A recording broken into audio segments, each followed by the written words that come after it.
Hey guys, welcome to the next tutorial of ethical hacking and penetration testing via kalilinux, and this is for the advanced tutorials. So I've already done few tutorials related to ethical hacking and penetration testing in my previous version, that's the basics for kalilinux. If you have not gone through that, then I would probably recommend going through that. The reason being that if you want to proceed with this course properly, then you need to know the basics for that, and you will only get that when you go ahead and do the basics for penetration testing that I have taught you before. So speaking about password cracking, including ones for Linux, Windows, WEP, WPA2, that's for wireless, and even online passwords using THC Hydra, we can now go ahead and crack any type of passwords using Kali Linux.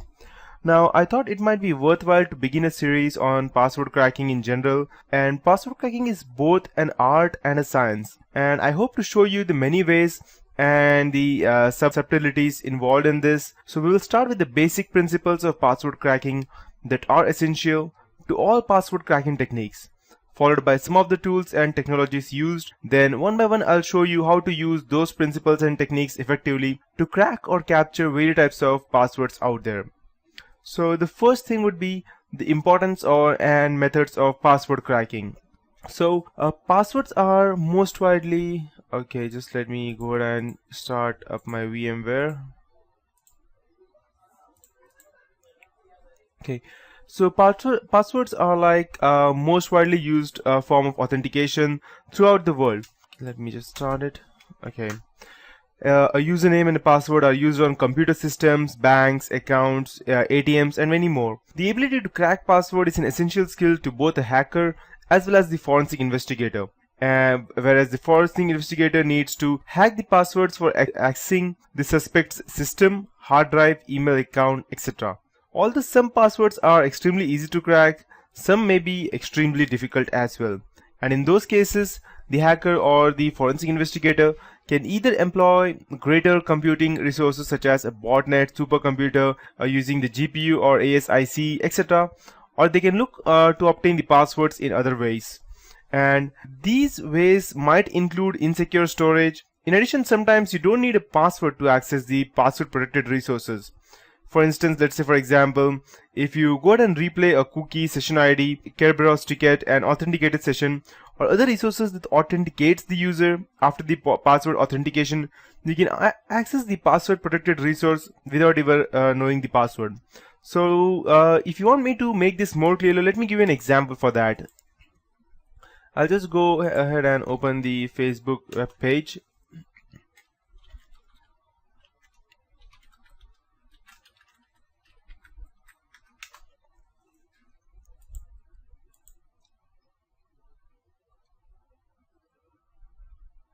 Okay, I believe this is denied. Okay, so I still have other ways to access that. Let me go ahead and just open this up. Let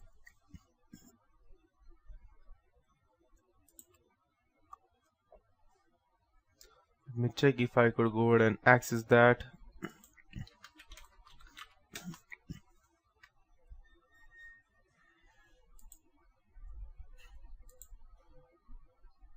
Okay, let's check.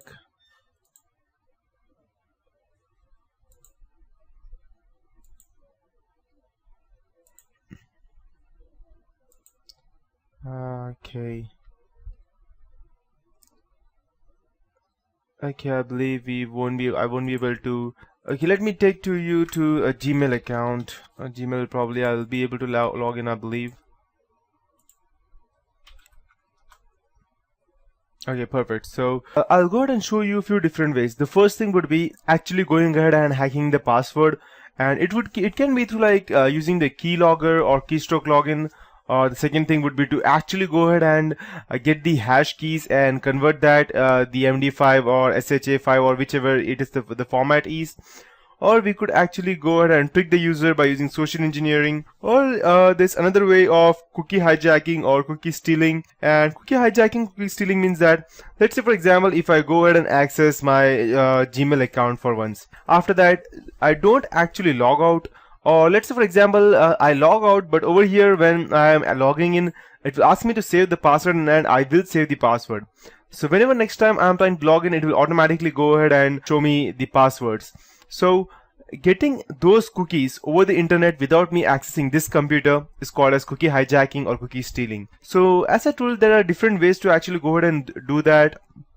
So sometimes these attacks can be much easier than cracking a complex and a long password. I will do a few tutorials on actually how we can go ahead and crack these passwords on various replay attacks in the near future, and look out specifically for my upcoming tutorial on stealing the Facebook cookie to access someone's Facebook account. You can do that as well, not only Facebook but also Gmail and Yahoo or any kind of other accounts. It doesn't matter which exactly, until unless they are, let's say, they're actually accessing their account over the internet. So let's start with the basics. The first thing would be the password storage. In general, passwords are not stored in clear text. As a rule, passwords are stored as hashes. Hashes are one-way encryption that are unique for a given input, and these systems often use MD5 or SHA-1 to hash the passwords. So I'll just go ahead and show you as to how it exactly looks like. Let me see. Okay, so I'll just go ahead and open this. I'll just show you the image. So this is how a hash password looks like. So this is the actual stuff, that's ABCD. It's converted into the hash one. We have 120, and that's again converted, and this is how it looks like in total. So it's just a one-way encryption. It cannot be decrypted back, but there are still ways that we can go ahead and try to do something else. So in Windows operating system, passwords on the local system are stored in the SAM file, while Linux stores them in /etc/shadow file.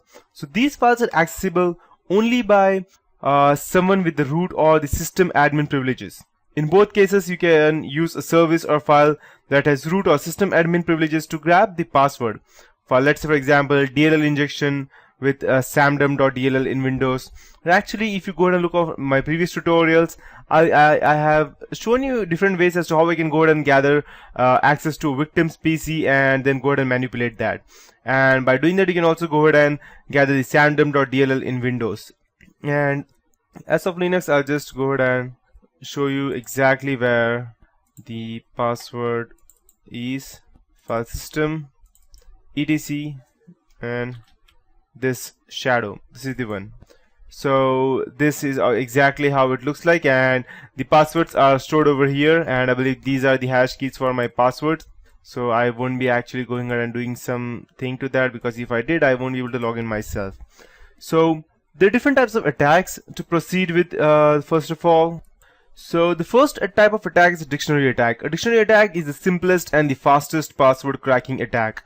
To put it simply, it just runs through a dictionary of words, trying each one of them to see if they work. Although such an approach would seem impractical to do manually, but computers can do this very fast and run through millions of words in just a few hours. And millions is more than enough, and this should usually be your first approach to attacking any password, and in some cases it can prove successful in just a few minutes, because normally people always keep their passwords very easy. Let's say for example, root@123 or admin@123, admin +123, admin #123, or these are the different types of attack, or password@123, and when I say password, the A will be replaced by @ and S will be replaced by the $sign, and O will be replaced by zeros, something like that. And these passwords are very easy to crack, even if you think that they are not. And that's how dictionary attack works like. And after that, we have the rainbow table. Most modern systems now store passwords in a hash. This means that even if you can get to the area or the file that stores the password, what you get is an encrypted password, as I showed you just now over there in the etc shadow file. One approach to cracking this encryption is to take the dictionary file and hash each word and compare it to the hashed password. This is very time and CPU consuming or intensive. A faster approach is to take a table with all the words in the dictionary already hashed and compare the hash from the password file to your list of hashes. If there is a match, you know the password then. And after that, we have the brute force method. Brute force method is the most time consuming approach to password cracking. It should always be your last resort. Brute force password cracking attempts. It attempts all possibilities of all the letters, numbers, special characters. This might be combined for a password and it will attempt them. As you might expect, the more computing horsepower you have, the more successful you will be with this approach. So normally people don't use this, or they rarely use this. That's what I can say. After that, we have the hybrid. A hybrid password attack is one that uses a combination of dictionary words with special characters, numbers, etc. Often these hybrid attacks use a combination of dictionary words with numbers appending and prepending them, and replacing letters with numbers and special characters. As I told you before about the password, $$W0RD123, something like that. And that's what a hybrid attack is. And there are also commonly used passwords. So as much as we think each of us is unique, and we do show some common patterns of behavior within our species, that's humans. One of these patterns is the words we choose for passwords. There are a number of word lists that have been compiled of common password.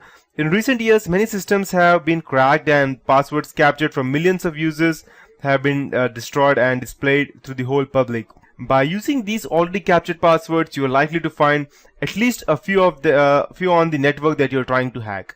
So, and that would be it for this tutorial, guys, because that's how exactly these are the different ways as to how we can go ahead and crack these passwords. In the next tutorial, I'll be continuing with the password cracking strategy and the softwares that we would be using to actually go ahead and hack into some specific systems.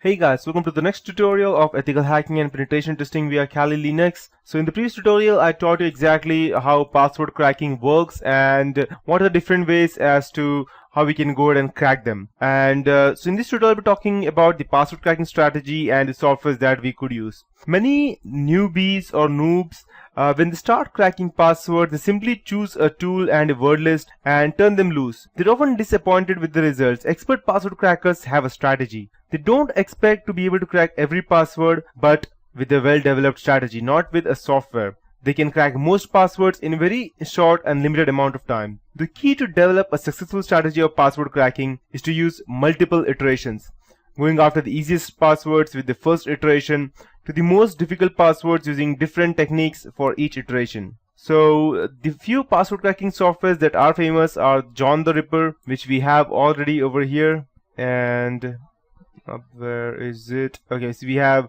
here, as I told you, we have John the Ripper over here, and it's a very good password cracking tool. John the Ripper is probably the world's best known password cracking tool. It is strictly command line and strictly for Linux. It lacks a graphic user interface, which makes it a bit more challenging to use, but it is also why it is such a fast password cracker.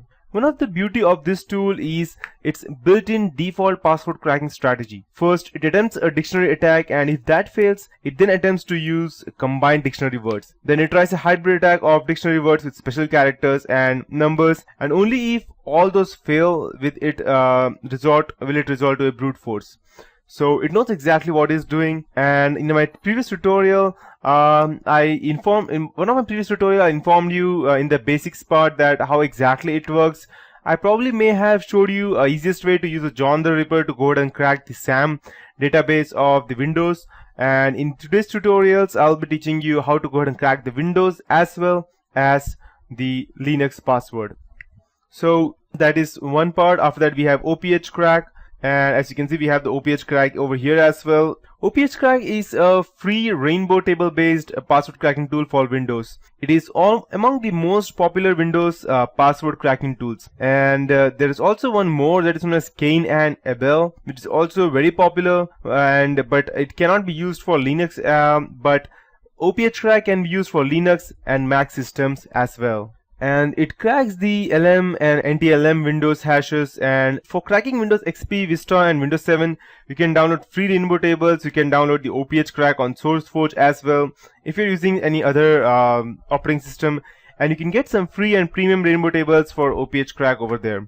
After that, we have Loft or Crack L0PHT is an alternative to OPH crack. It attempts to crack the Windows passwords from hashes in the SAM file or from the Active Directory. It also uses the dictionary and brute force attack for generating and guessing passwords. And Loft Crack was acquired by Symantec, and they promptly discontinued it in 2006. Later, Loft Crack developers reacquired this excellent password cracking tool. It was re-released in the 2009, and you can download it from their website in the source code. After that, we have Cain and Abel. Cain and Abel just might be the best password cracking tool on this whole planet, which is written strictly for Windows. It can crack numerous hash types such as including the NTLM, NTLM version 2, MD5, Wireless, Oracle, MySQL, SQL Server, SHA1, SH2, Cisco, VoIP, and n number of other things. Cain and Abel were mostly famous for their dictionary attacks, rainbow attacks, and brute force. One of its best features is the ability to select the password length and character set when attempting a brute force attack. And besides being an excellent password cracking tool, it is also a great ARP poisoning and MITM, that's man in the middle or monkey in the middle attack tool as well. After that, we have THC Hydra. I believe that we have Hydra as well over here. Let me just check. We should probably have that. We have the Rainbow Cracker, True Crack. I thought we would be having, we have Burp Suit. Okay, we have the Hydra as I told you previously. Okay, Cain and Abel won't be here, I believe. We have OWASP, Zap as well, which is quite good exactly. Okay, no. So we don't have the Cain and Abel. So, yeah. The THC Hydra is probably the most widely used online hacking tool. It is mostly used for cracking online passwords. It is capable of cracking web form authentication, and when used in conjunction with other tools such as tamper data, it can be a powerful and effective tool for carrying nearly every type of online password authentication mechanism. And then we have Brutus. Brutus is an online password cracking tool again that may be considered the fastest online password cracker. It is free and available both on Windows and Linux, and it supports password cracking in HTTP, that is the basic authentication, and HTML form or CGI, POP3, FTP, SMB, Telnet, and many other types such as, let's say, IMAP, NNTP, NetBus, etc. And Brutus has not been updated in quite a while, but it can still be useful. And since it is an open source, you can update it yourself. Brutus can be downloaded from its own website. Then for wireless hacking, we have Aircrack NG. In my opinion, Aircrack NG is undoubtedly the best all-around Wi-Fi hacking software available till date. It is capable of cracking both WEP, WPA. It is also capable of doing a lot of other things than just cracking Wi-Fi passwords. It can go and create a soft infrastructure, or creating an evil twin or rogue access point. It can also go ahead and conduct a DOS attack against a Wi-Fi even without accessing it. But it is only available for Linux and requires a bit of learning curve to master it. But you will be richly rewarded for the time spent learning it, because in addition to be most effective, you will need to use the Aircrack NG compatible wireless card as well. So check the extensive list before buying your card. You can find more info over there in its own website of aircrackng.com. And Aircrack NG is built into Backtrack and Kali, and so you won't need to go ahead and download it from anywhere place else. Aircrack NG. Yep, we have the latest build, I believe. Yep, perfect. And so finally we have the botnet. Password cracking is simply a function of brute force computing power. What one machine can do in an hour, two machines can do that in half an hour, and like 10 machines can probably do it in 5 minutes. This same principle allows to use a network machine. Imagine what could you do if you could access 1 million machines at a time. And yes, you can. So botnet is exactly like, let's say for example, I am a hacker. I'll go ahead and control a company's single administrator computer, and through that administrator I'll go ahead and get access to all the computers. So my botnet would be all these computers with the main their administrator PC in the middle, in between. So instead of me going ahead, if I want to, let's say let me just open my notepad. It will be much easier to go ahead and explain it. Perfect. Let's say there is a point A, and then we have a point B. A is one company and B is two company. A is my target company, let's say for example, and B is not my target. I have nothing to do with B. But I wanted to crack the passwords of online from of the company A, but I don't have the sufficient hacking power. I cannot go and I tried every method, but only brute force was available in the final. I did not have any other option. But by doing brute force, my computer is just like, let's say for example, it's an i5 Core i5 or Core i7 with 8 gigs of RAM and stuff. But that won't be sufficient for me to go ahead and crack a very huge company's password, because I've tried each and every other thing, but they were not successful. So I think that probably this brute force just by one machine won't be available. So what I would do is that I would go ahead and hack another company B, which I have hacked sometime previously in my life, and maybe I have already a backdoor in that company's computer. And that company, let's say for example, that company has a total of 200 computers. And I don't know exactly what speed they have, but they have 200 computers, so it doesn't matter actually. So what I would do instead of me, and I'll just go ahead and write Mr. Smart, and this would be me. So instead of me directly going ahead and attacking this A target, which will take me like months or maybe like approximately 3 to 4 months to crack that, instead of me doing that, I will go ahead and use these 200 computers. I'll hack the main administrator, and then I'll go ahead and get access to these 200 computers in that organization, and I'll go ahead and set them up to go ahead and crack this company's website. And just imagine what you could do. And 200 is just a normal minimum point, because normally a company has like around 500 to 600 computers in minimum. So just think what can you do if you have 1000, or this is just I'm talking about a single company. If I could do that to multiple companies or multiple people who access cyber cafes or through their homes, just imagine what kind of passwords would I be able to crack using brute force. So some of the passwords or botnets available around the globe are more than 1 million machines strong and are available for rent to crack passwords as well. If you have a password that might take 1 year to crack with a single CPU, a 1 million machine botnet can cut the time approximately to 1 millionth of the time, or to be precise, 30 seconds. So 1 year cut short to 30 seconds. I don't think that anything can be better than that. And finally, we have the GPU and ASIC. GPU or graphical processing units are much more powerful and faster than CPU for rendering graphics on your computer and for password cracking.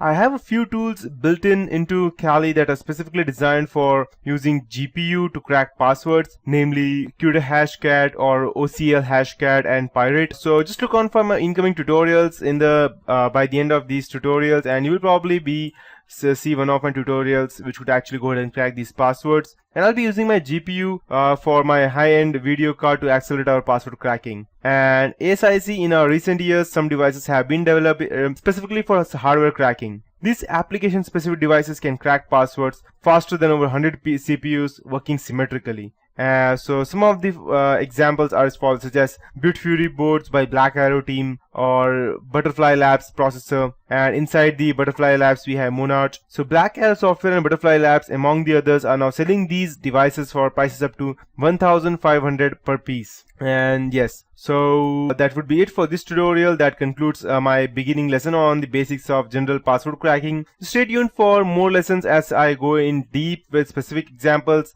of using some of the tools and methods that I have just covered above. So that would be it for this tutorial, and yep, in the next tutorial I'll be continuing with the same thing, but it would be a bit more advanced, and I'll be teaching you exactly how this works exactly and what all we could do to go ahead and hack these passwords. Hey guys, welcome to the next tutorial of ethical hacking and penetration testing via Kali Linux. So in the last tutorial, I started off my password cracking series with an introduction on the principles and techniques involved in the art of cracking passwords. In the previous tutorial, I showed some specific tools and techniques for cracking Windows, online, Wi-Fi, Linux, and even SMP passwords. And this series is intended to help you improve your skills in each of these areas and expand into some untouched areas. Very often, hackers new to password cracking are looking for a single tool or technique to crack passwords, but unfortunately in reality that does not exist. Like they show in the movies that you cannot just go ahead and type something 2-3 line of code and you can hack. That's not possible in the real world. But that's fortunate for network security though. Each type of password requires a unique strategy tailored to that specific situation.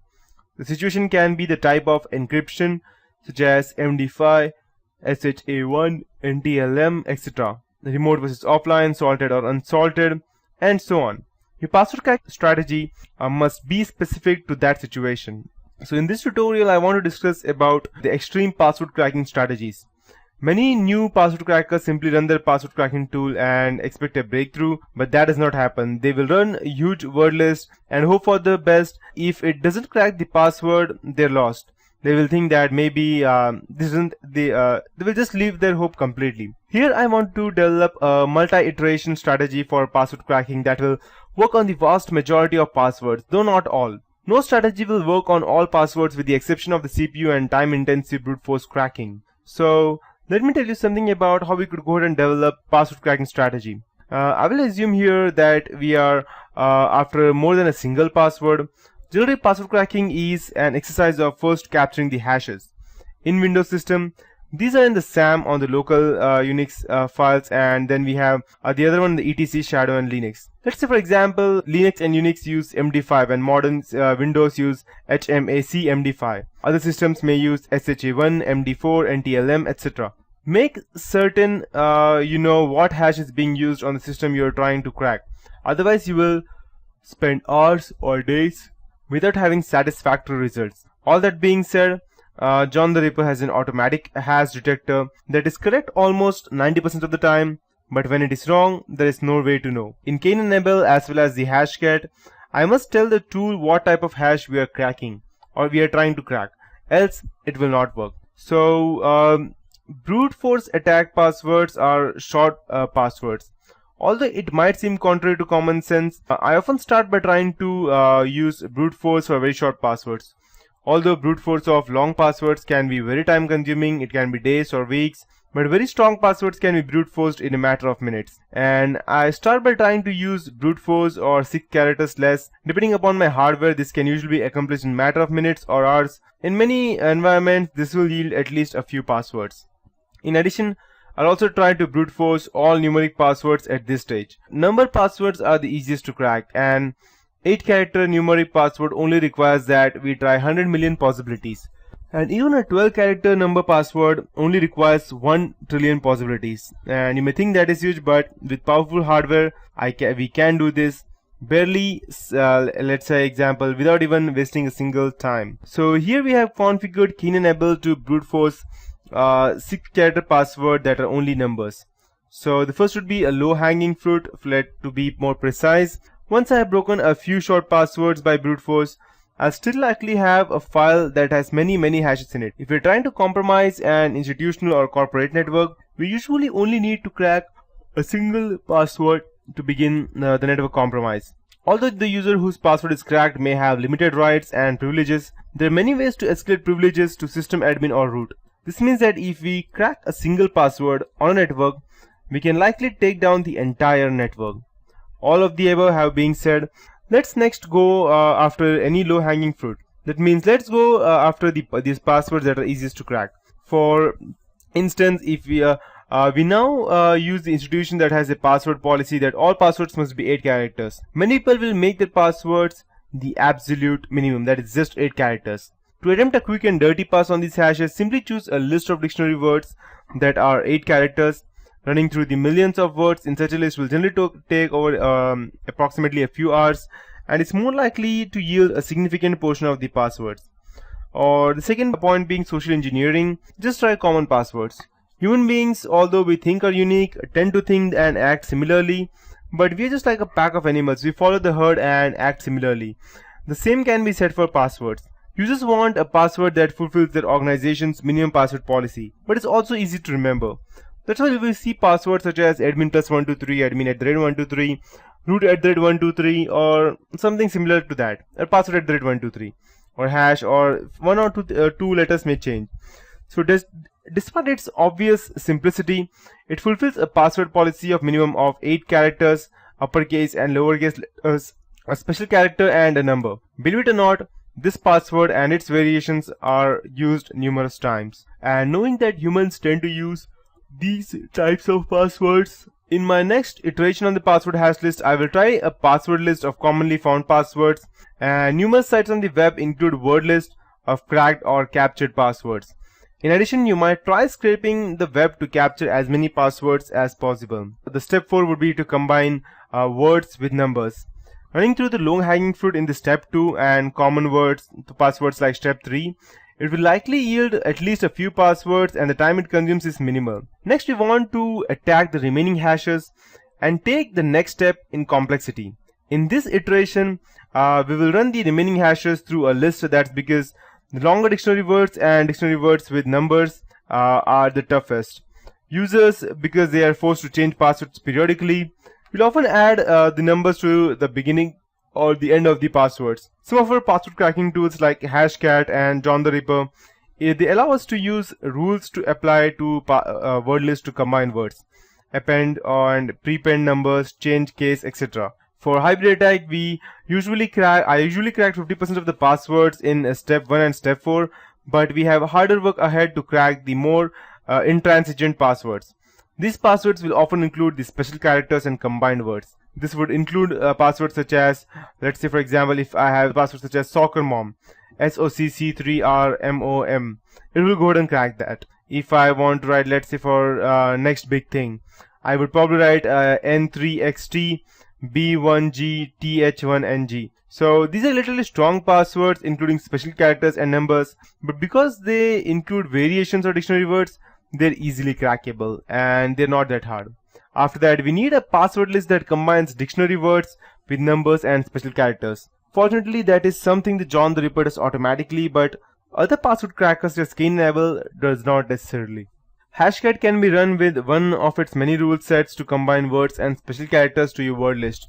In this tutorial, in the next tutorial, I'll be going ahead and using the combinator rule in Hashcat that adds uppercase characters to combine words. Finally, if all else fails, we are left with brute force to go ahead and crack the password. This can be very slow with a single CPU, but as I told you previously, 1000 CPUs can do much faster. Even when we are left with a brute force attack, we can be strategic about it. For instance, if you know that password policy is a minimum of 8 characters, try brute forcing with just 8 characters. It will save you time and likely yield some passwords. In addition, you can choose your character set. Once again, if you know that password policy is uppercase, lowercase and a number, choose only those character sets to brute force. Finally, some password crackers like Hashcat have built-in policies that can choose to attempt the brute force method. These are similar to strategies that help by shaping your attacks based on the password construction protocol followed by a company group or name. These rules can be used in other password cracking tools such as John the Ripper, and here we will be seeing a list of rules in Hashcat as well. So in the end, it is very important to be successful at password cracking that you follow a systematic strategy. No matter what tool you are using that requires multiple iterations to crack the passwords. This strategy generally works from the passwords that are easiest to crack and the most difficult to crack as well. Of course, this strategy will be it will be dependent upon the tools you are using, the word list that you use, the password policy of the victim. Although I have laid out here my strategy as to how I work, yours may be different and it may be needed to adapted or changed according to the work environment that you're working in.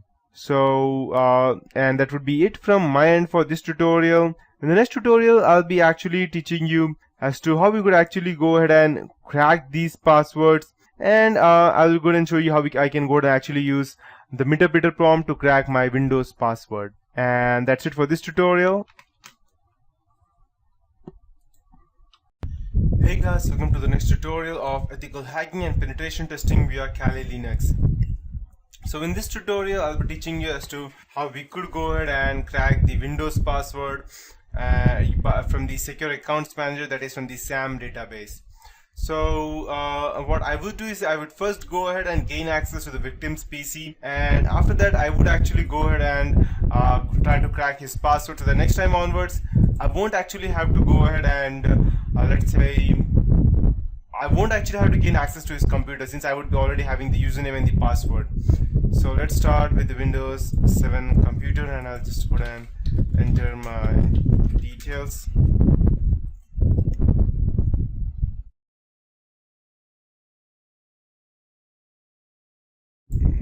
Okay, I'll use my password. Perfect, so it started, and I'll just go ahead and for the time being I'll just disable my Defender. And go back over here. So I'll first open my toolkit, and I'll select 1 because I would be doing a social engineering attack.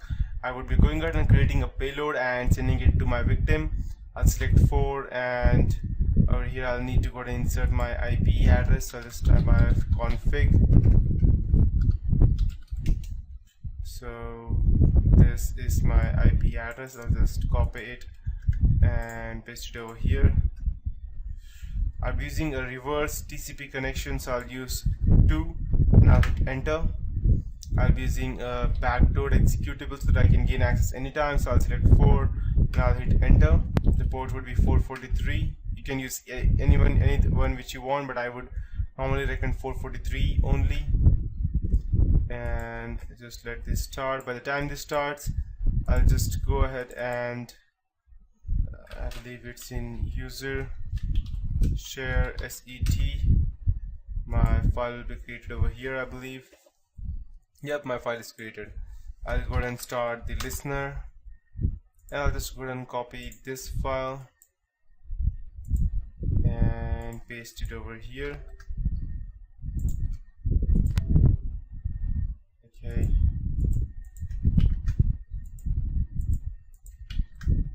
Perfect. I'll just copy it and paste it over here. And let's see if my Metasploit is started. I'll just go ahead and send this to the person and do something so that he actually goes ahead and starts it. And I have my session open. Sessions SL. And what it did in short is that I actually checked how many sessions are open. Only 1, so I use the ID 1. I means ID, so 1 to go ahead and access that. And now I'll just go ahead and check all the PIDs that were there so that I could go ahead and see exactly which things are available. So I'll just go ahead and type help. I'll just go ahead and expand this. So I would be dumping the hash database. As you can see, I have the option over here. But before that, I will just go ahead and migrate myself to something else. So let's see if I could do that without actually gaining access to the root system. So let me check. Let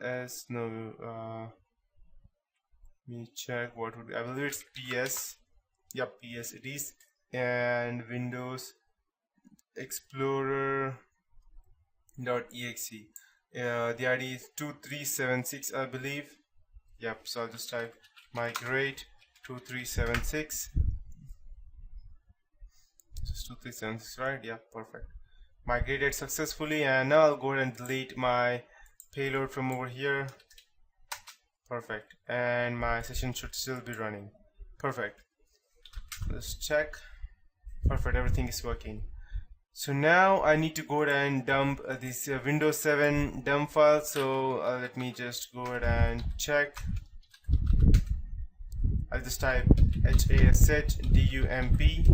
Let's see what happens. Okay. Privileges password get SAM hashes. The parameter is incorrect. So I believe that I would need to go ahead and let's say I would need to gain access to the system, that is the not the administrator, the system access to go ahead and do that. So I'll first go ahead and gain access to my system. So I'll just go ahead and try to use my another method, which would be run post windows gather has done. Let's see if that works. Okay, so I'll need to go ahead and get the system access before I could do that. So let's go ahead and get the system access now. So in order for us to do that, I'll first check whether I can go ahead and get access to system. So I'll just first type get UID. Okay, get UID. Okay, I'll just go ahead and check ID, I believe. Okay, I have the system access. Let's try to get if I could get access to system. Okay, I won't. The reason being that I have user account control enabled over here. So now I'll need to go ahead and bypass the user account control. So I'll just go ahead and type it over here, use privs and use sprue, I believe. It's been already loaded. So I have my alternate one. We run post windows gather WinSprue and let's see what happens.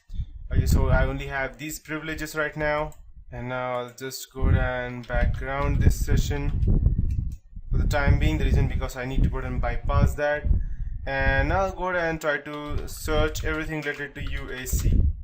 Let's see what I think, or all the things that we get. So we have all of these things. So we would be going ahead and using the exploit bypass UAC. So I'll just go ahead and copy, and I'll just type use. Okay, paste, and okay, perfect. Now I need to go ahead and set the remote host and the local host. But before I go ahead and proceed, I need to go ahead and set the exploit. So under bypass UAC, so I'll need to go ahead and set the Windows reverse TCP because I'm using the current meterpreter session right now. So I'll use set payload Windows meterpreter reverse TCP, and I'll hit enter. And now I'll go ahead and set the local host to my IP address, which would be this. And I'll go ahead and set the port. Local port would be, let's say for example 8080, and I'll go ahead and set the session 1, and I'll go ahead and try to exploit. Let's see what happens.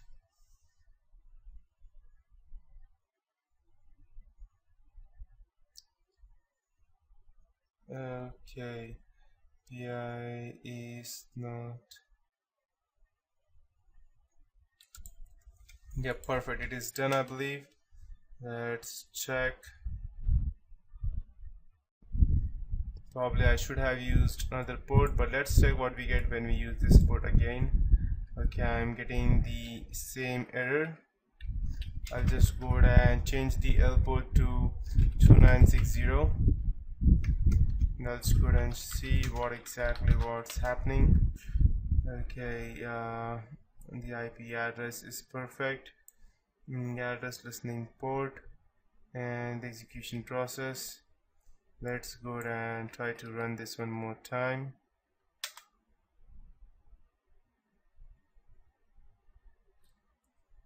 Maybe I used the wrong. Let me check if. Okay, I believe, let me check the error. It's showing that request HTTP system executed. It's not a Win32 application. Okay, I get it. So instead of me using this payload reverse TCP, just go ahead and select that once again. Okay, I'll just go ahead and do that once more. I'll just go ahead and exit the session, and I'll do that once more. Let me check.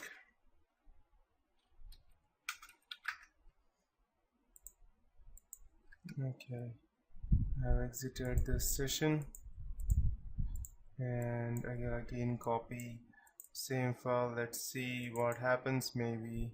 Okay,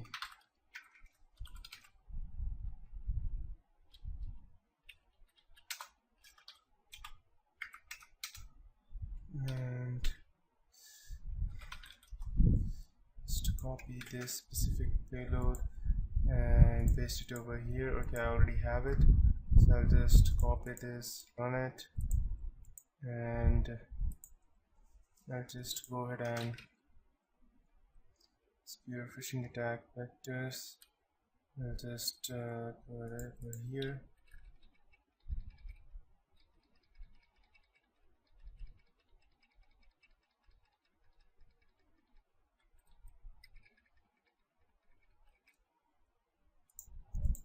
So I'll just go ahead and copy all the codes that I have written over here, and I'll just paste it over here.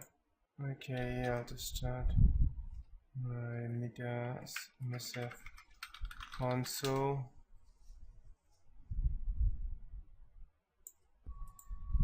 Perfect. I'll just exploit and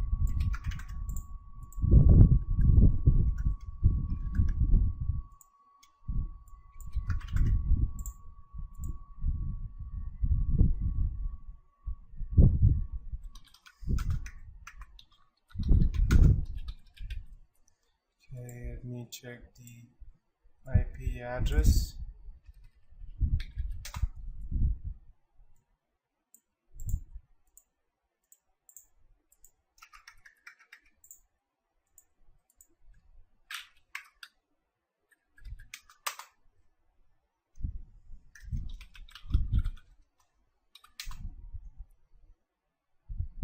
Okay, session 1 is open, so I'll just go ahead and quickly go ahead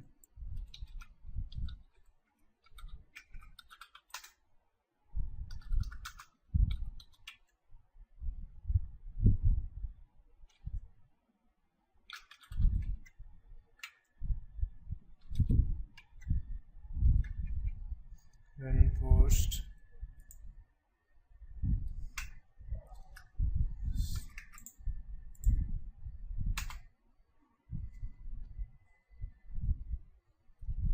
Okay, I'm at admin right now.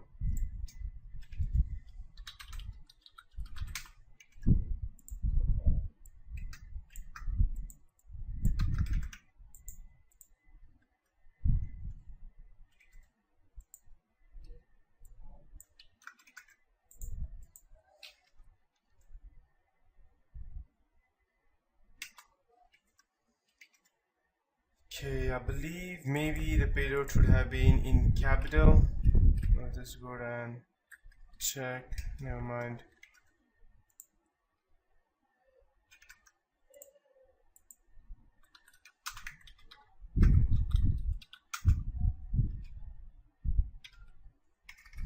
.44. CeWL post.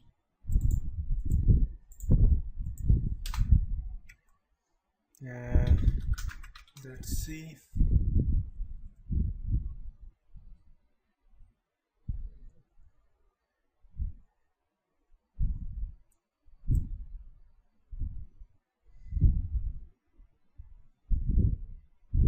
Maybe okay, I believe yeah, it's not even thread application. Okay, the same reason. So I believe that the reason for this would be I'm trying to use 32-bit system. I'm trying to bypass the 32-bit system using this 64-bit application or payload. That's why. But once you have this, I'll just go ahead and background this one, and I'll go ahead and use child. You can just go and type sessions -i1 and okay, exit. Okay, you can I'll just type sessions 1.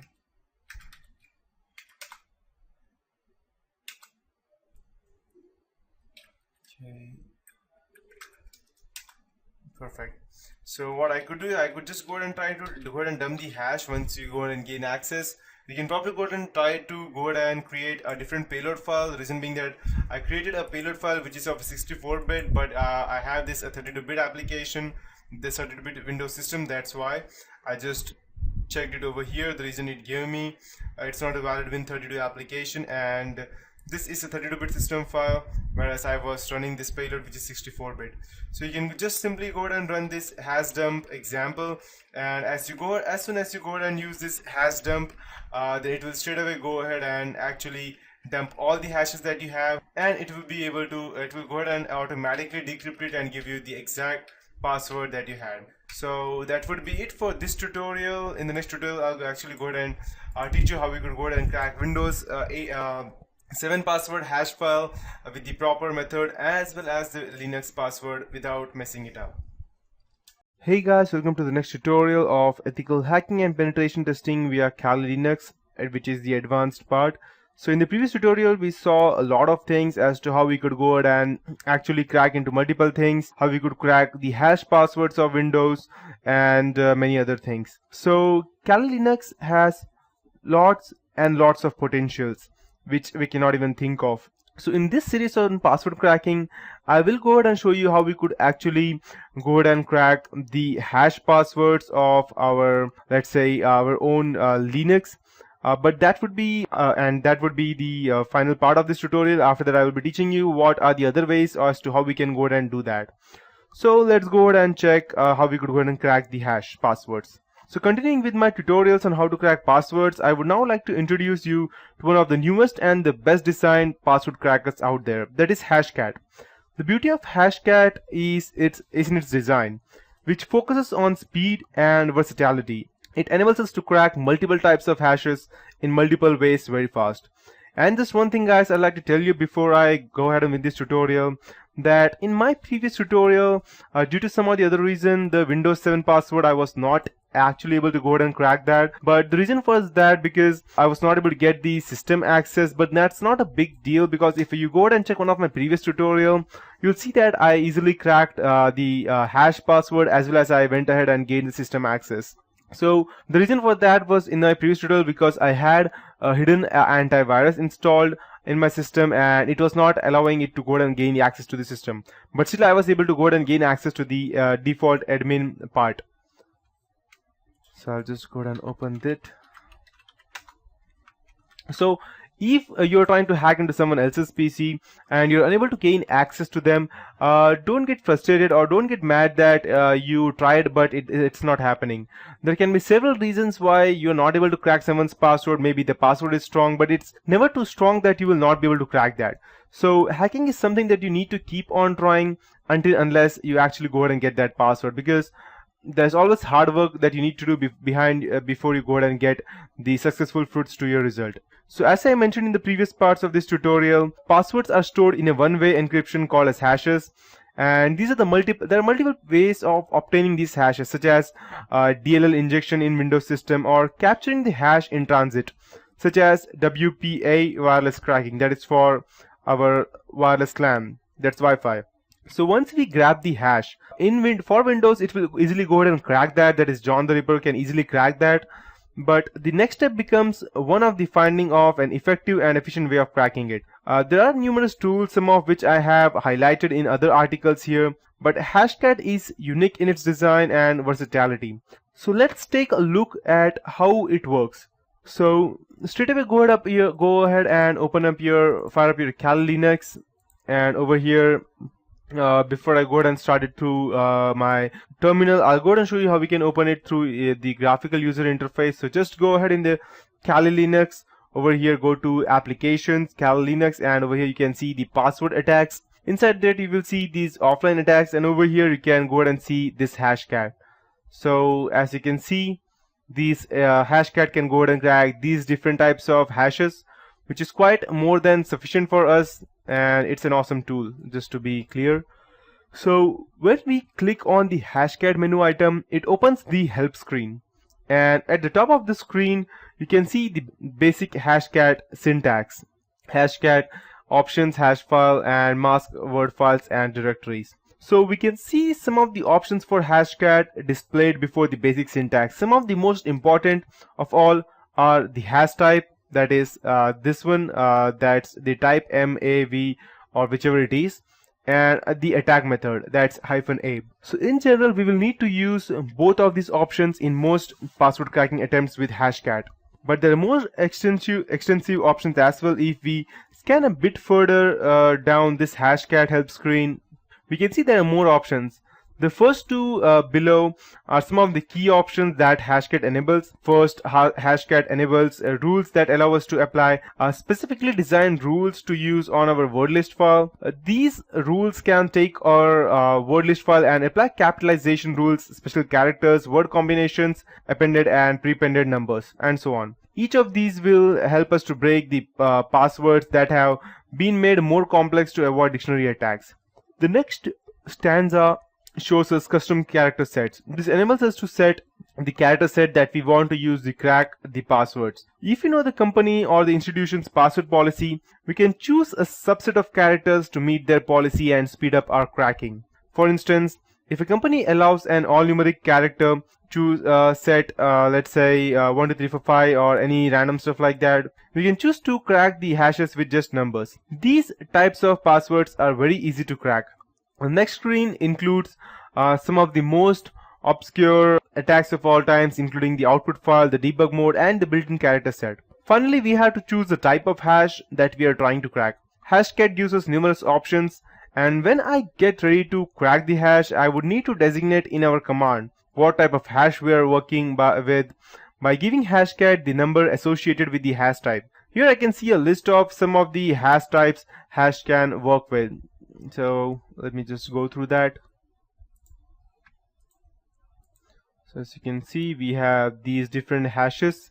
I can use the built-in car sets that can go and select from these specific things or the capital or only these, or I can go and even use all of them, which will actually take lots of time.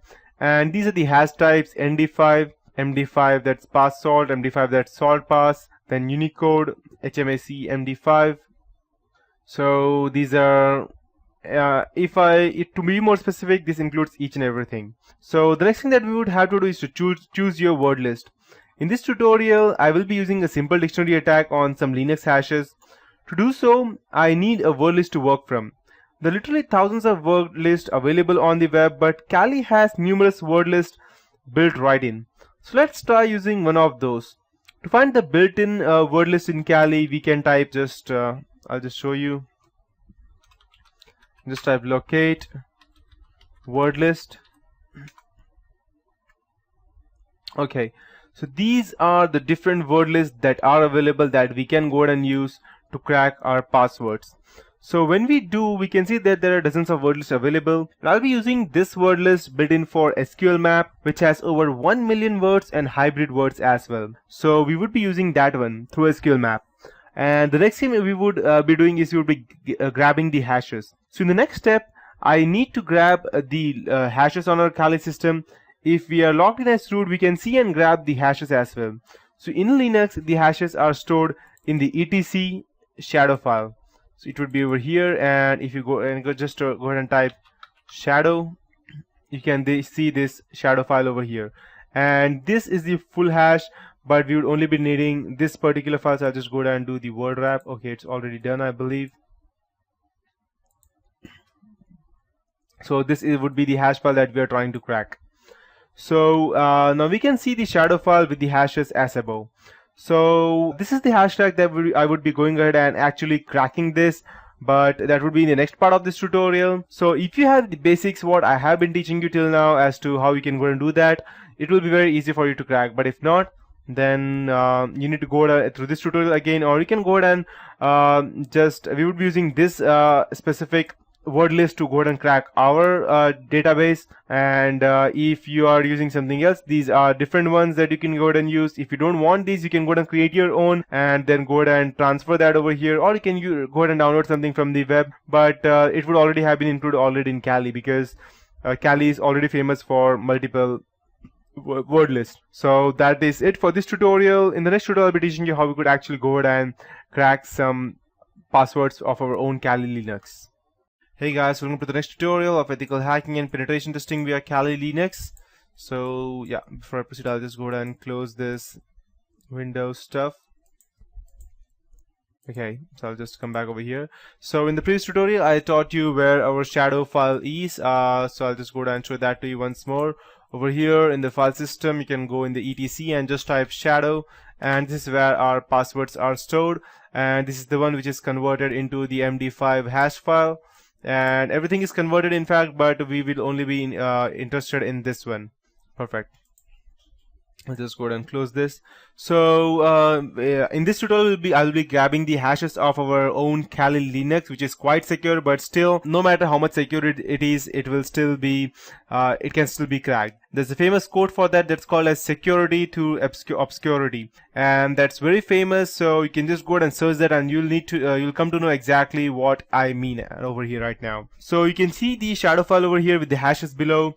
Next thing we need to know is what type of hash system is using. In Linux, I can go ahead to the etc and login details. So I'll just open this.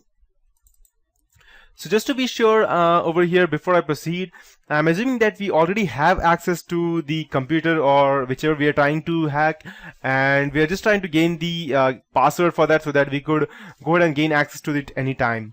So that's what I'm assuming. In the previous tutorial, you can check as to how we can actually go ahead and crack something. So in this tutorial, I'll only be teaching you how we could go ahead and crack something, and I will assume that we already have access to the system. So since we have access to the system, I can go into the etc and I can go ahead and check the login period defs file. And over here you can see which exactly is the method of this specific hash file. So if you go and scroll over here down almost half of it, you will see exactly which, let me just scroll it down.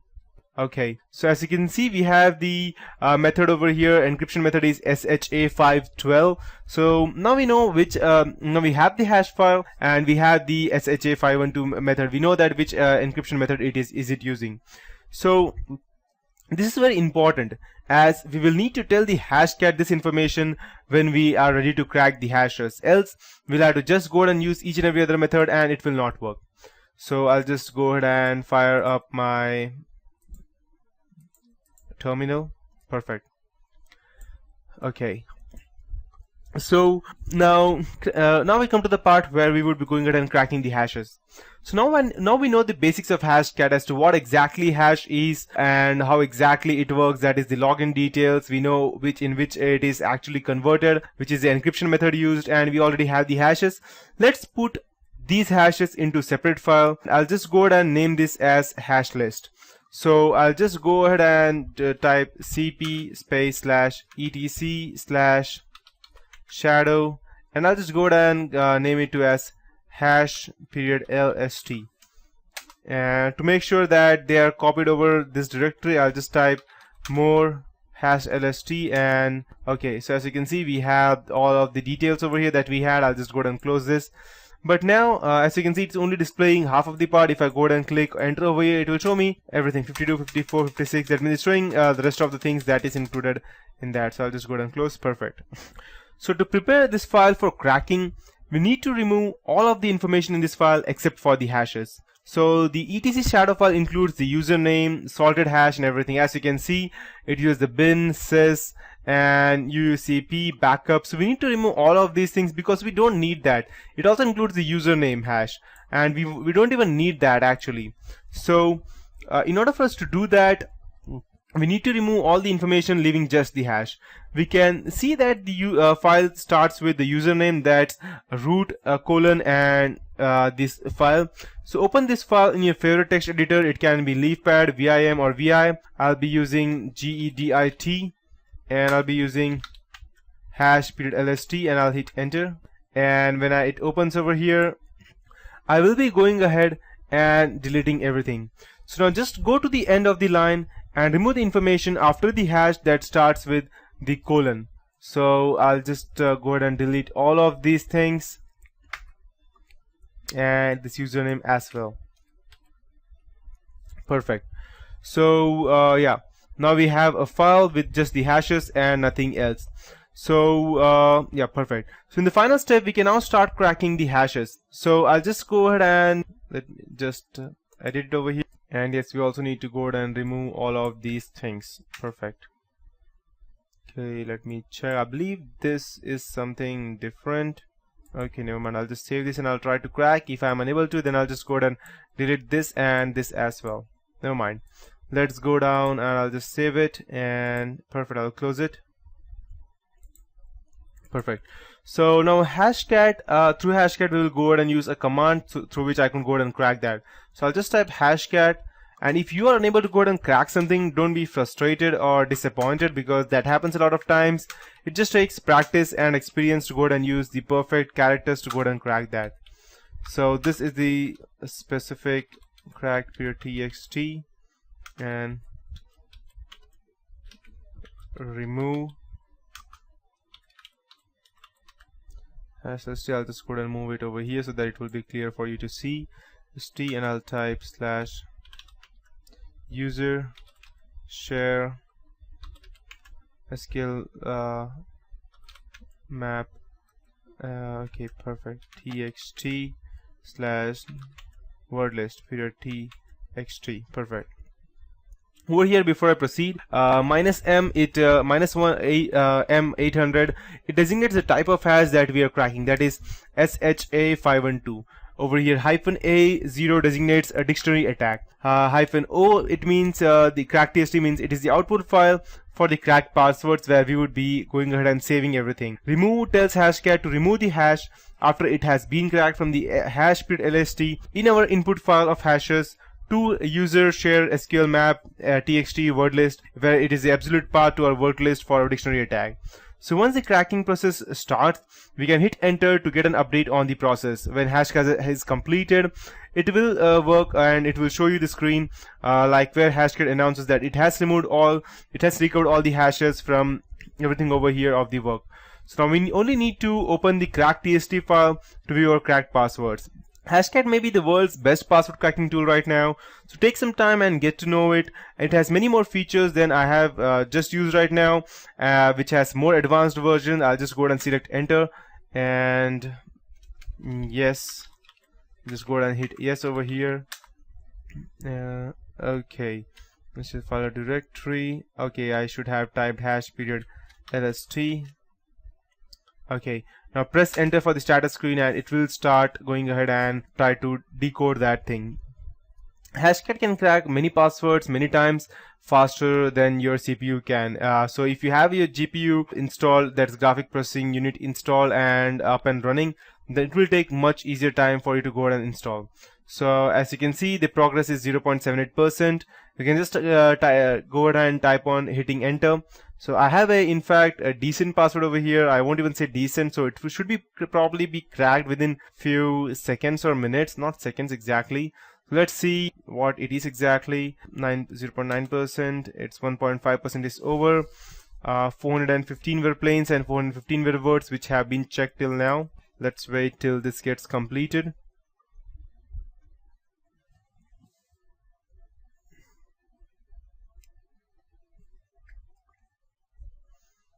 It's 2% right now.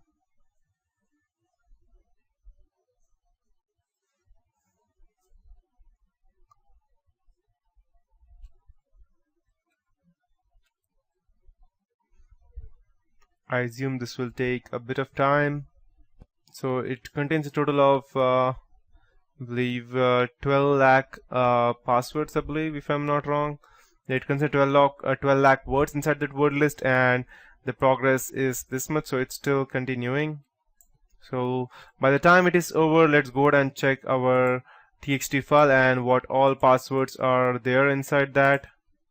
So it's in user share SQL map txt and word list. So I'll just go ahead and open this. Let me see. So it's still continuing. These many words have been tried and these are the total words. So my password would be here. Let me check. I won't say which password it is exactly. Let me check if my password is already there.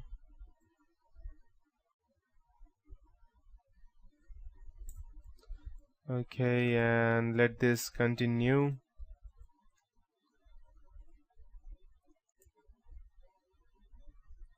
So, and just to clear you out, this is not the word list. This is that I have been trying to crack. This is the places where I will get the exact password.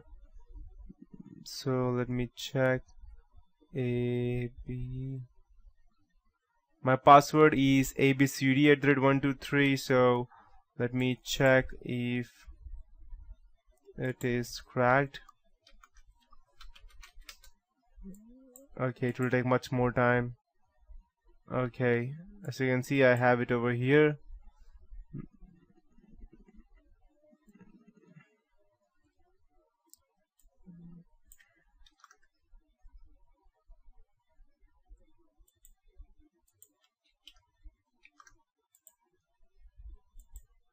Perfect, it's 6%. BCD. So let's check. Estimated time is 50 minutes. That's way too long and I cannot actually wait to see that. So I'll just go ahead and check if I have my password. If it is there, that means I will be able to crack this password. Let's see. Search string not found. if it has ABCD.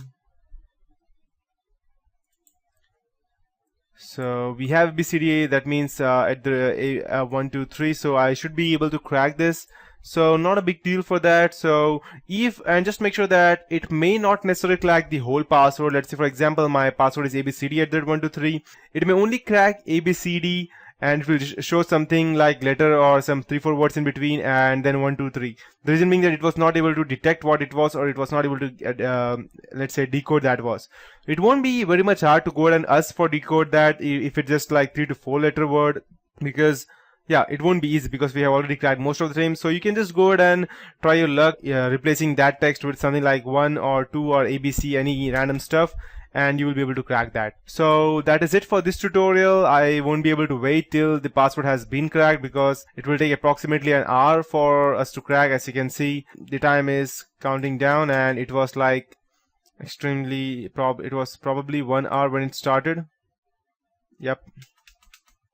So that's it for this tutorial. In the next tutorial I'll be continuing with the password cracking method, but I would be going out something with the theory and not exactly the practical stuff. So that's it for this tutorial. Have fun, guys.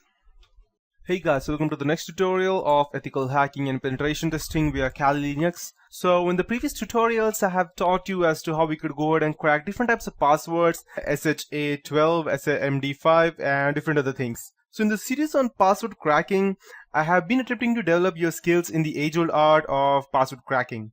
Although it might seem like a simple and a straightforward exercise, those of you who have attempted password cracking know that there are no simple ways to this art. So in many of our cracking disciples, we have often need to use a word list that will essentially attempt thousands of potential passwords per second. So this is often referred to as a dictionary attack, and even though we need not rely solely on dictionary words, these word lists may have any combination of characters and words in an attempt to crack a complex password offline. Sometimes we may have indications of the target's choice of password or password components which may come from our knowledge of our target. Example, normally from our girlfriend or neighbor or friend, etc. So these normal people normally use it's kind of an irony that I'm talking about over here, but normal people actually go ahead and use their own name in addition to some characters or some other letters, not exactly letters. So it's quite easy to go ahead and guess that.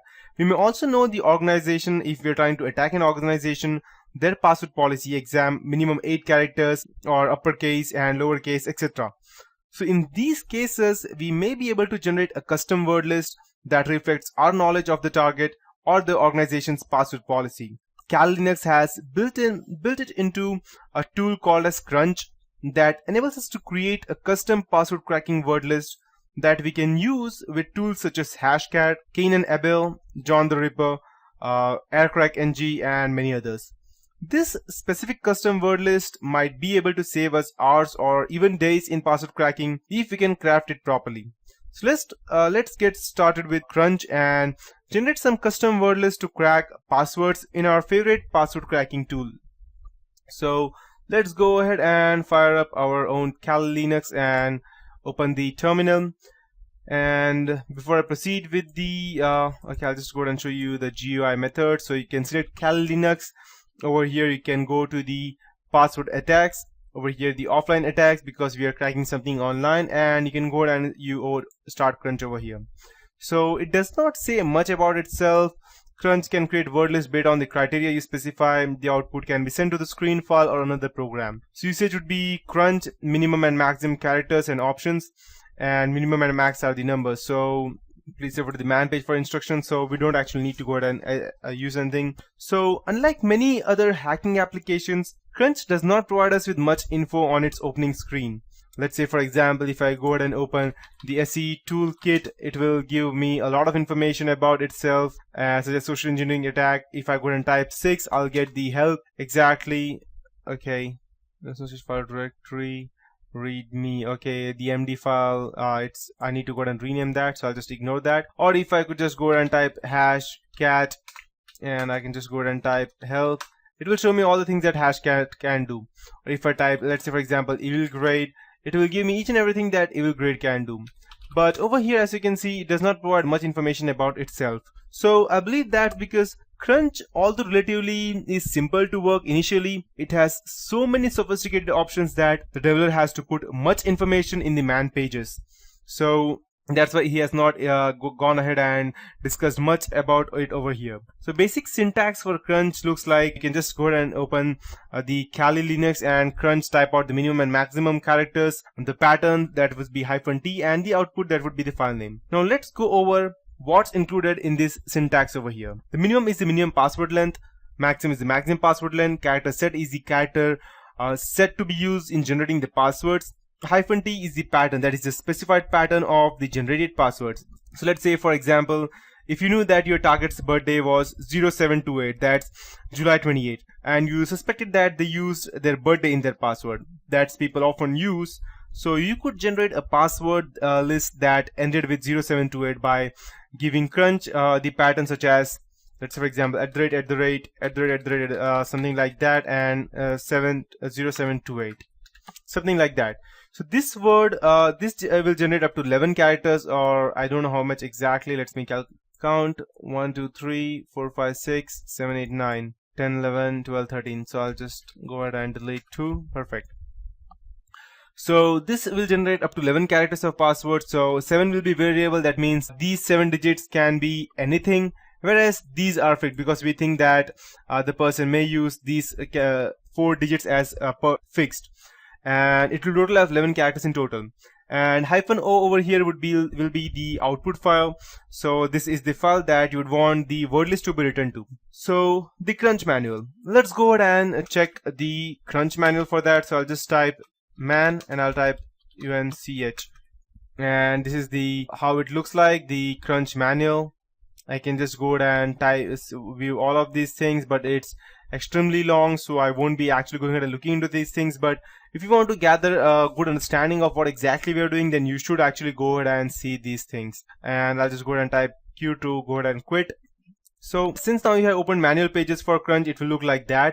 The developers of Crunch have packed these pages with a lot of info on how to get the most of Crunch. So if you go ahead and I'll just open the Crunch once more. So if you go ahead and paste down a bit, you will come to this page, and you can see that if it says that we are at line 21 over here, I'll just go to the line 70. Okay, perfect.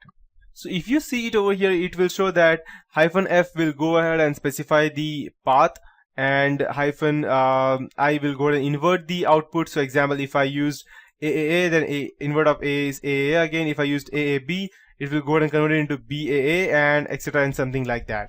So here we will tell Crunch where the character set period LST is with the full path, and then select a particular character set from that list. You don't understand? So I'll simplify it for you. In Kali, the character set period LST is at user share rainbow character set list. So I'll just go ahead and browse it over, user share rainbow crack and char character period. Okay, this is our file. Just go ahead and display it. This is how it looks like. It's self-explanatory, so I don't need to explain that. So we would be creating some simple word list. So let's start by generating some simple word list for password crack. Let's assume that we know the company has passwords between 4 and 8 characters. We can generate all the possibilities in Crunch by just typing Crunch and the numerics that we want.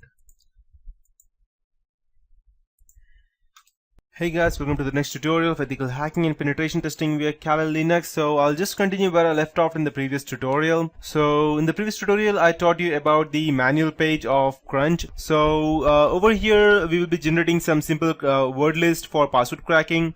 And I'm assuming over here that we already know the company has passwords between 4 to 8 characters. So we will be generating all the possibilities in the Crunch by going ahead and typing. I'll just go ahead over here and I'll just type Crunch. Now I'll type 4 space 8. So now Crunch will now generate the these amount of bytes. So now it will go ahead and generate all the passwords from 4 to 8 bits. So it will be very long. So when I execute this statement, Crunch estimates how long the file will be. So I'll just go ahead and cancel this. The reason being that it will take a total of approximately 1 to 4 GB because it has a number of passwords. So I won't go ahead and run this as of now. So what if we knew the target always used password from 6 to 8 characters? Because 4 to 8, people don't use 4 to 8 characters. Let's be realistic. People use characters that should be like around minimum of 6 characters in at the least, and it can be up to like 10 characters. But for this tutorial purpose, I'll be using 6 because I don't want to hang my PC. The reason being that it's only working on 1 GB RAM and I don't want to crash it. So I'll just go ahead and use 6 to 8, and I'll just go ahead and let's specify it a bit more. Let's assume that we could generate, what if we knew that we could generate a complete list of password possibilities meeting this criteria and send them to a file in the root users directory called as numeric wordlist .lst. So I will be creating a password between 6 to 8 digits, and I will be going ahead and transferring it into the root directory. So I'll just type 6 to 8 and I'll type 1 2 3 4 5 6 7 8 9 and 0 -o, and I'll type /root /numeric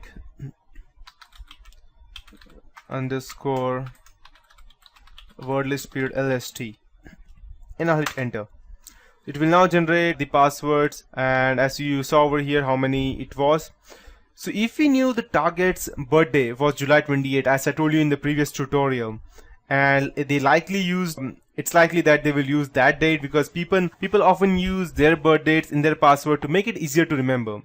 So at the end of the 10 character password, we could generate all the possibilities of the 10 character password that end with 0728, that's July 28. So it'll send the output to a file in the root users directory named as birthday wordlist by typing something. Let me just complete this thing and I'll go ahead and start with that. Or I will just go ahead and cancel this because it's still at 25 lakhs I believe, and it will go up to 9999999. So I'll just go ahead and stop that because that's not making any sense. So now I'll go ahead and generate 10 total of 10 new word list, that's 10 character word list, and which will end with the 0728. So I'll just type CRUNCH, and by that time I'll just go ahead and delete my word list, both of them. Perfect. I'll just type crunch space 10 space 10, and I'll type space -t, and I'll type 1 2 3 4 5 6 0728, and it's still 6 7. Perfect. And I'll type -o, and I'll type /root/ and let's say it, since it's birthday list .lst. Perfect. Okay, maximum length should be the same size as the pattern you specified in 10. So okay, so I used a total of, sorry, perfect. So now I'll just go ahead and hit enter. So this @ is used to represent a wildcard of all possibilities. So while the literal means that these are the fixed values, so it will go ahead and generate a word list which has 0728 in fixed at the end, but these will vary, these 6 digits. It can be numbers, characters, digits, anything. So complex word list with crunch is that one of the beauties of crunch is the ability to select a specific character set or create your own character set for generating our password list. If we know the likely character set the target is using for their password, we can select the character set to generate our password list. So now if we know that our target is using an 8 character password with only alphabetic characters, we can generate a list of all the possibilities in crunch with a command that I would be showing you. So just let's first let this complete and I'll show you after that.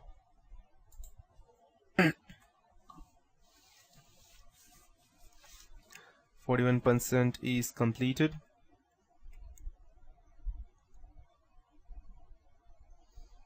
I believe we should already have a Word file over here which should have started.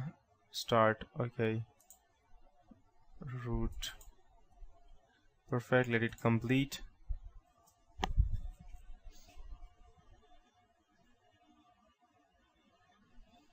It's about to end.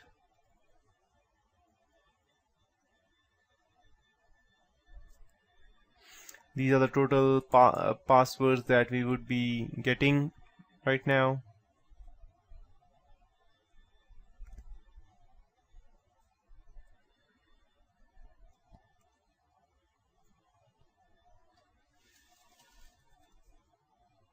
Almost done.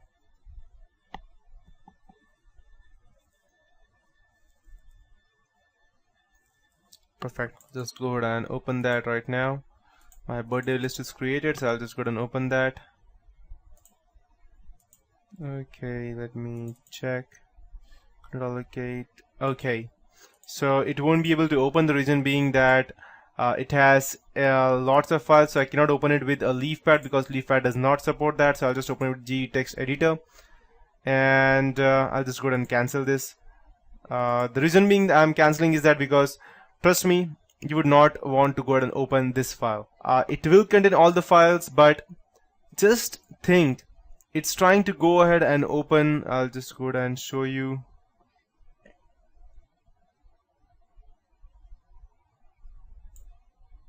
It's trying to so what we are trying to do over here is we are trying to open these many numbers of words created, and leafpad cannot go ahead and open that. And as you can see that this is going on increasing. So these are all the possible words that can be the password for that. As you can see, the last 4 digits are fixed, only the first 6 digits have changed. So I will not wait till this has completed. I'll show you another example by that point of time. Perfect. So what if we knew that our target is using an 8-character password with only alphabetic characters? So now I'll go ahead and generate a word list with only 8 characters. I'll just type crunch space 8 space 8. I'll type -f/user/share and rainbow crack, and I'll just type characters.txt, and I'll type mix alpha -o / root / alpha wordlist period lst /lst. Perfect. I'll just go ahead and hit enter. Okay, mix alpha not found. Okay, let me perfect. I misspelled it. So these are the total password it's generating. So just think what you did over here. You generated so many passwords, and so there is not any single possibility that you won't be able to go ahead and crack this thing, because now if we know that our target is using 8-character password with only alphabetic characters, we could do this. Or I have one more option for you, because instead of doing that, I'm just showing you how to do that. You can take your own time at your own place and go ahead and complete or create that password. So now if we know that our character is only using an 8-character password with only alphabetic characters, I can go ahead and do that by using this mix alpha o. But there is one more method.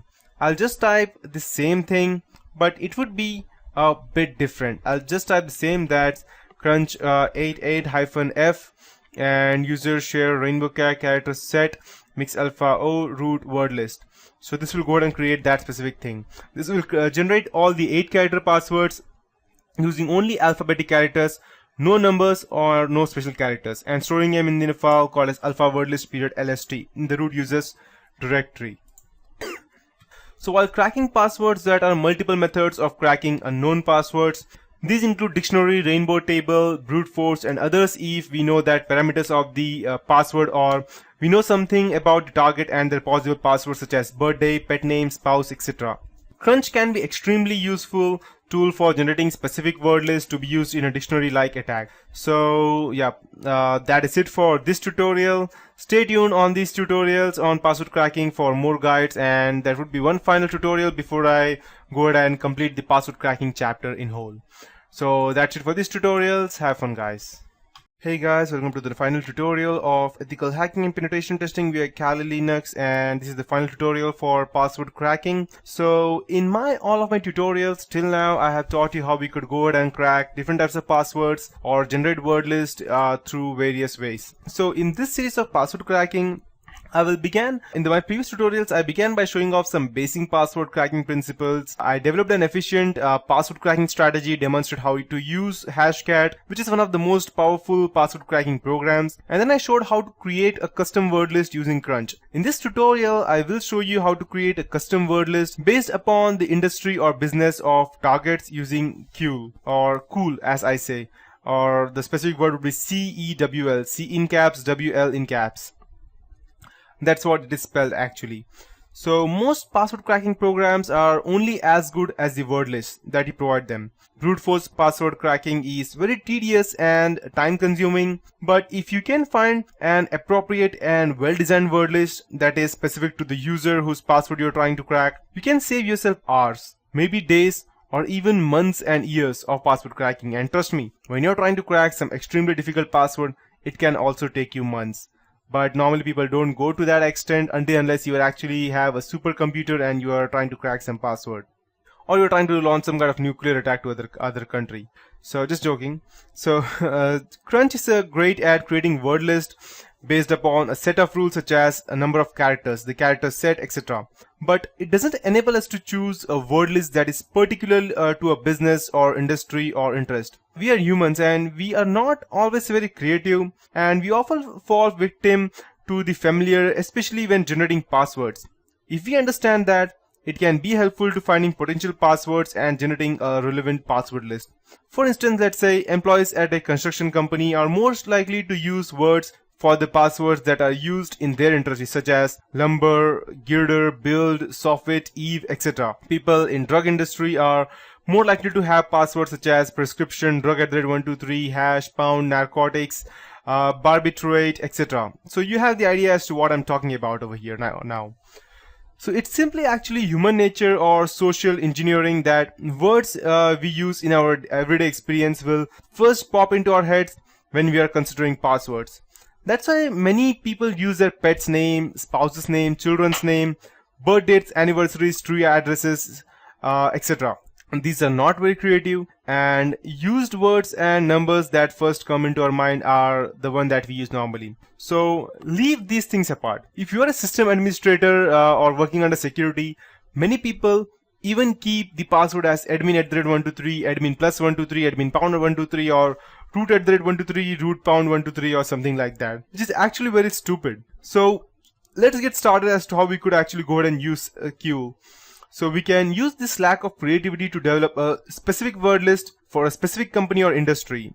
That's what cool or CeWL can do for us. I don't know how it is spelled, how it is pronounced. It's written as CeWL. So if you could see this, you'll know what exactly I'm talking about. It's cool or CeWL or whatever it is. I'll call it cool.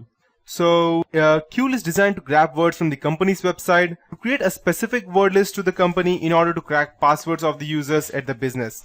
So let's get started with cool.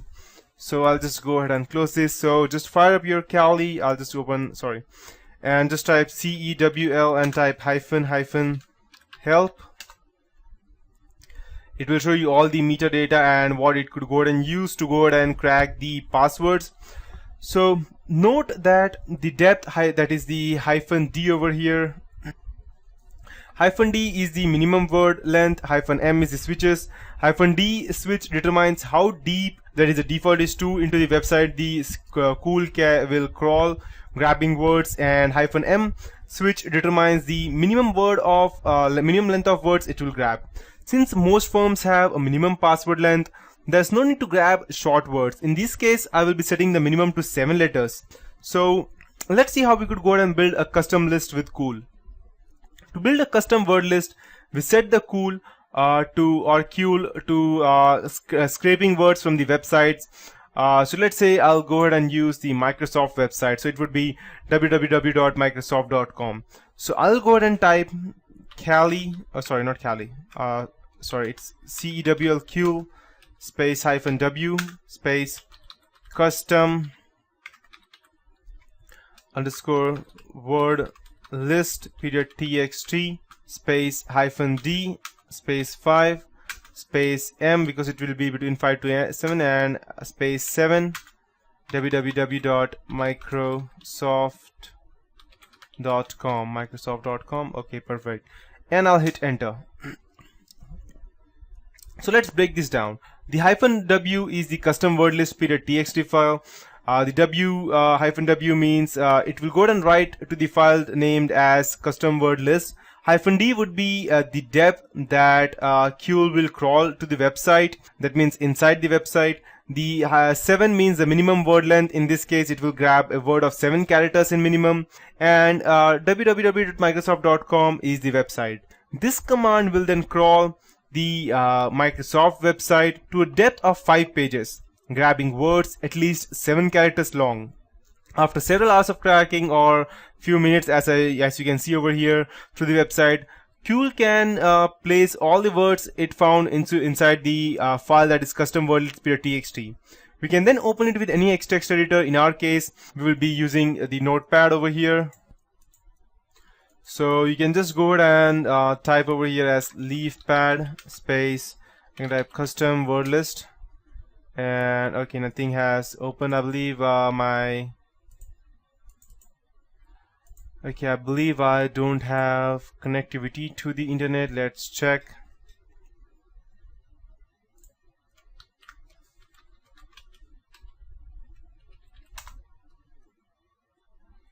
Okay, I have connectivity, so let's go ahead and use some other website. Let's go ahead and check www. Let's say, for example, let me remember, I'll use a random sans.org. Let's see what we get, or if we get something. Microsoft may be too secure that it does not allow crawlers to crawl inside that. Let's see what we get when we try sans.org.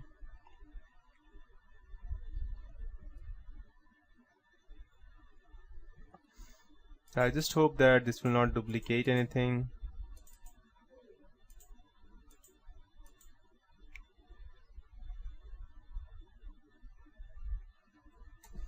Just combine this word with, so what we need to do finally once it's done is that we will combine this word list with another word list or one generated by Crunch.